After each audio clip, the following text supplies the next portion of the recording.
এই গরমে মিষ্টি দই, টক দই, বগুড়ার দই সবকিছু তো অনেক খাওয়া হলো। তাহলে এবার এই সব কিছু বাদ দিয়ে গরমে তৃপ্তি পেতে তৈরি করে নেব কাঁচা আমের অসম্ভব মজার একটা মিষ্টি দই। অনেকেই হয়তো বা ভাবছেন কাঁচা আম দিয়ে আবার মিষ্টি দই তৈরি করা হয় নাকি। হ্যাঁ, অবশ্যই কাঁচা আম দিয়ে মজাদার একটা মিষ্টি দই তৈরি করা যায়। আর এটার স্বাদ এত বেশি মজার হবে, আপনি তৈরি করে না খেলে বুঝতেই পারবেন না। তাহলে আর কথা না বাড়িয়ে ঝটপট তৈরি করে ফেলে কাঁচা আমের এই মিষ্টি দইটা। যেহেতু কাঁচা আমের দই তৈরি করব, তাহলে তো এখানে আমাদের কাঁচা আমটা লাগবেই। আমি কাঁচা আম নিয়ে খোসা ছাড়িয়ে খুব ভালোভাবে ধুয়ে এগুলোকে একদমই কুচি কুচি করে কেটে নিয়েছিলাম। আমের আটিটা নেওয়া যাবে না, আমটাকে একদম পাতলা করে কেটে নিয়েছি। যেহেতু আমি এটাকে ব্লেন্ডারে ব্লেন্ড করে নেব যেন খুব সহজে মিহিন হয়ে যায়, এই কারণে আমগুলোকে একদমই কুচি কুচি করে কেটে নিলাম।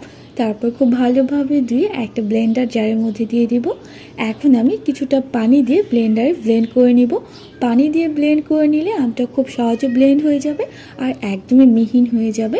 ব্লেন্ড করানো আমটা আমি একটা পাতিলে দিয়ে চুলায় বসিয়ে দিব। সাথে দিয়ে দিব 1 কাপের মতো চিনি। এখন আমি চিনি দিয়ে আমটাকে জাল করতে থাকবো। এই অবস্থায় চুলাটাকে অবশ্যই মিডিয়াম আঁচে রেখে দিতে হবে। চিনির পানিটা গলে গিয়ে আমটা অনেকটা পাতলা হয়ে যাবে। আমটা নেড়ে চেড়ে, কিছু আম এখানে ব্লেন্ড হয়নি, কিছুটা আস্ত রয়েছে, সেগুলোকে আমি উঠিয়ে ফেলে দেব। আমি প্রথমে যে ভুলটা করেছিলাম, আমগুলোকে ব্লেন্ড করার পরে যদি একটা ছাঁকনির সাহায্যে ছেঁকে নিতাম, তাহলে এটা একদমই ফ্রেশ পিউরি হয়ে যেত। আপনারা যে কাজটা করবেন, অবশ্যই আমটাকে ব্লেন্ড করার পর একটা ছাঁকনি দিয়ে ছেঁকে নেবেন। এখন আমি এখানে গ্রিন ফুড কালারটা ব্যবহার করব। যেহেতু কাঁচা আমের দই, আর দইটার মধ্যে যদি একটা কাঁচা আমের কালার না আসে, তাহলে কি মনে হবে এটা কাঁচা আমের দই? এই কারণে এখানে আমি গ্রিন ফুড কালারটা দিয়ে এটা কিছুটা কালার করে নিলাম। চুলা আঁচটাকে কমিয়ে রেখে কিছুক্ষণ পর্যন্ত আমের এই পিউরিটাকে জাল করে নিতে হবে। এই অবস্থায় অনবরত নেড়ে চেড়ে যেতে হবে, তা না হলে নিচের দিকে লেগে যাওয়ার একটা সম্ভাবনা থাকে।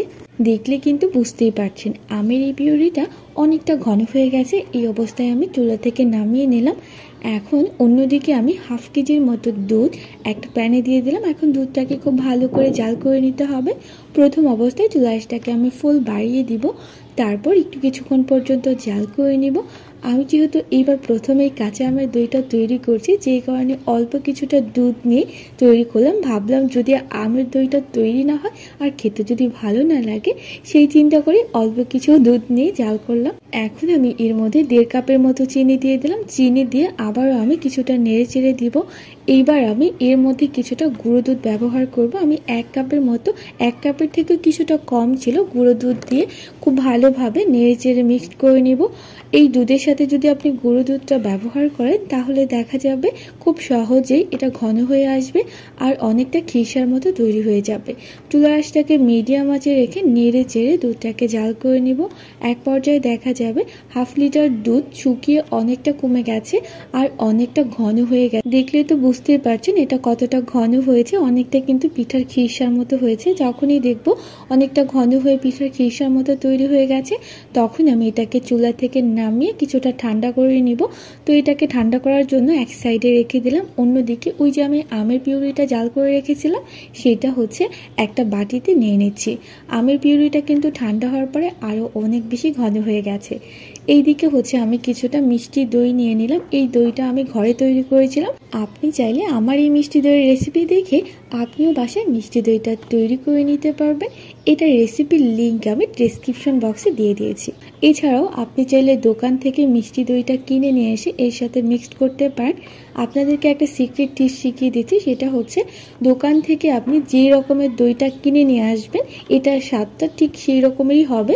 তো সবসময় চেষ্টা করবেন ভালো ব্র্যান্ডের, ভালো খুব মজাদার একটা মিষ্টি দই কিনে নিয়ে আসতে। আমি কিন্তু কথা বলতে বলতে সেই আমের পিউরির সাথে মিষ্টি দইটাকে খুব ভালোভাবে মিক্সড করে নিয়েছি। এখন আমি এর মধ্যে ব্যবহার করব ওই যে দুধ দিয়ে যে খিসার মতো তৈরি করে রেখেছিলাম সেটা। এটা দিয়ে আমি খুব ভালোভাবে মিক্সড করে নেব। আপনি চাইলে একটা হ্যান্ড রিক্সের সাহায্য সময় নিয়ে খুব ভালোভাবে মিক্সড করে নিতে পারেন। এই কাজটা কিন্তু অবশ্যই খুব ভালোভাবে করতে হবে, তাহলে কিন্তু দইটা খুব সুন্দরভাবে জমাট বেঁধে যাবে।